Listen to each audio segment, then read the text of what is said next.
make this as simple as possible. So if you're doing Papermancy and you want to do a simple DIY kit, well, you'll get an envelope with ephemera, you'll get a pre-cut grimoire along with the thread that you will need in order to actually sew them together.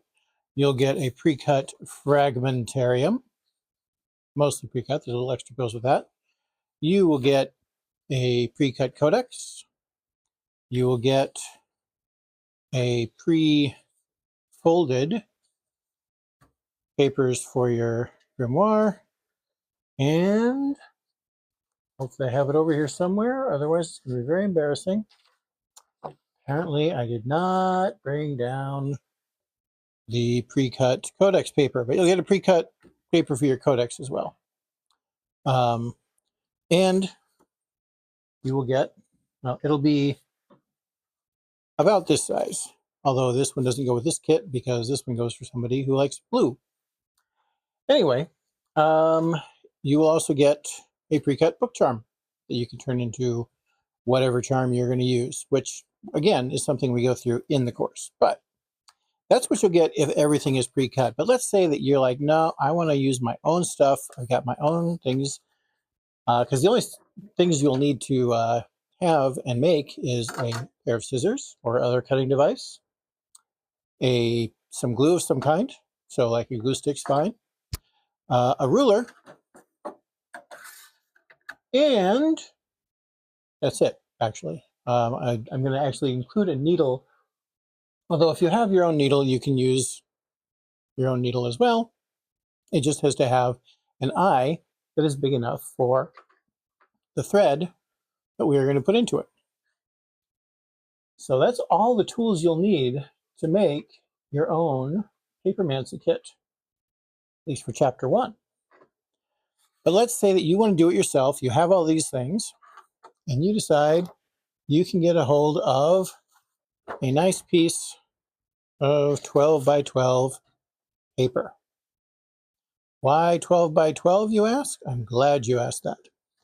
The reason we have 12 by 12 is because this was originally inspired by a thing that was made by Treasure Books YouTube channel. Great YouTube channel. You should definitely take a look at it. But what she would make was, she said you take one 12 by 12 inch piece of paper and you could make a large notebook, a tiny notebook, and a bookmark, and a little folio, little folder that you could use to keep ephemera and things, neat things in. Now, this is based on junk journaling, which is a wonderful thing, and I love junk journaling, and I plan on probably putting some junk journaling material here on Papermancy. But for this part, we're making things that we would actually use to sort of help our frame of mind, and so we're going to use the 12 by 12 in a very specific way. We're going to make one folio that is measured exactly big enough to be a quarter-sized zine. We're going to have still a bookmark, book charm. We're going to have a smaller zine that is sized exactly enough for a 1/8 zine. Now, when I say exactly enough, you see there's some edges. You can do some trimming. There are different ways of trying to do this, but we'll work on it. And then finally, you will have room for what I'm calling a fragmentarium. And I'm calling it a fragmentarium because you're holding little fragments of your life that you're then going to break out and turn into a bit of memory, a remnant that you want to keep. And I know people call that ephemera, but that's not the word I want to use. So there. So you'll end up with all of these things. And the reason why I have 4 sheets of quarter-size paper is because each quarter-size paper is 8 pages that you can then use. And 8 pages times 4 is 32, as we know from our maths. And that means that with 32 pages, we have enough for a 1-month spread and a daily journal, if we want to use it that way, or a daily record, or a place for your dawn lines and your ink traces and things like that. And you can make these any way you want. I made this one the other night when I was trying to film this before. And this one, you can see I have little folders in there to help.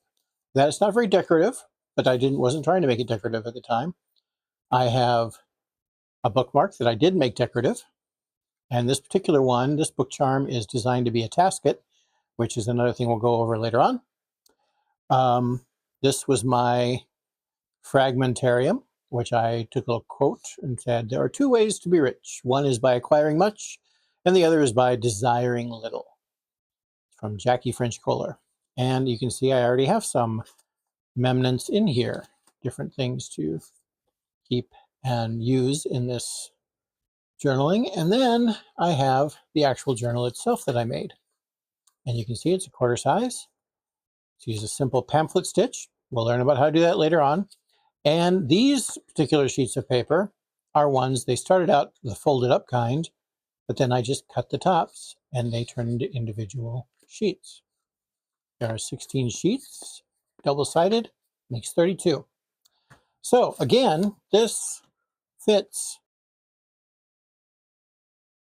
a 12 by 12 sheet of paper. I already folded this, so that counts as 2. But let's figure out how to cut that paper, which is the whole point of this entire video. If you don't want to use any of the fun Papermancy bits, you can just decide, hey, I want to just make my own thing. In fact, I know of at least one person who has already said, I got all the stuff I need, just show me how to make it. So first we need to do some measuring. The grimoire is approximately 9 inches long. There we go, 9 inches wide. So that's our first mark right there, 9 inches. And in length, it is about 5 3/4. Let's mark 5 3/4 down over here too. On there. It's a little off, but we'll make it, we'll push it there anyway. All right. No, it's actually not. Let's make it. You know, this is called measuring twice. And then that way I only have to cut once, right? So it's actually 5 and I guess 7/8. Yeah. You're going to end up trimming these to your own desire anyway. So, and then this particular one, the codex, is going to be 5 inches in height. And we don't need to worry about any of the rest of the measurements because we've got all the measurements we need in the paper. So when I said 5 inches, now, if this one is 5 7/8, that makes this 6. I would recommend actually just cutting the 6, and that way you can trim this. There's a couple of ways to trim it that you can decide to have the things tight like this, or you can just fold them in. So it leaves you a little bit of wiggle room. But now that I have these things, these dots measured, I can start by just taking my ruler, putting it right there, putting that all that way, and going like that. Now, I mentioned you can just use scissors to cut this. I, however, am going to use one of my favorite tools, which is a very inexpensive utility knife. Now, this utility knife, I don't know what it is about it. I can't even really tell you who makes it. It just says warning, sharp blade. But it's so useful that I had it in front of a friend of mine who's an artist, one of the people who actually helps me with ephemera. And she's like, where can I get one of these? So now I'm going to go ahead. I guess I can move this whole thing down so you can actually see it a bit. There we go. Move the whole thing down. Square it off. Now this time I'm only going to take, this is going to be for the fragmentarium. And I'm just going to draw a line to the middle. Middle line is the first one we want to cut. And then the last one I need is the line for the codex and the fragmentarium. Did I say this is the fragmentarium? This is the book charm. Huh? All right, we'll fix that in post. So there we have it. Those are the cuts that you only need to do. And the magic of video editing, I'm going to have the dimensions of each one on here. so you can take a screenshot of it. I'll also probably put a PDF